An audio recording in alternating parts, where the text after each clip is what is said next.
What's up, everyone? Welcome to Program Your Remote. Today we're going to be programming a GM flip key. This procedure is going to be to add a key if you already have one working one.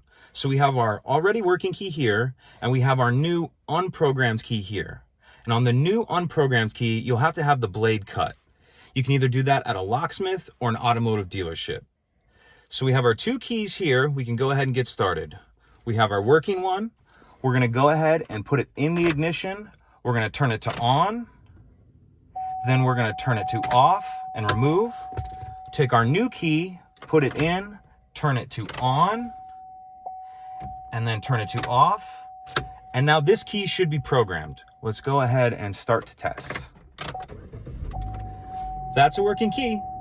If you have any questions, please let me know. If you could take a second to like and subscribe, it helps us out and I'd appreciate it. Thank you.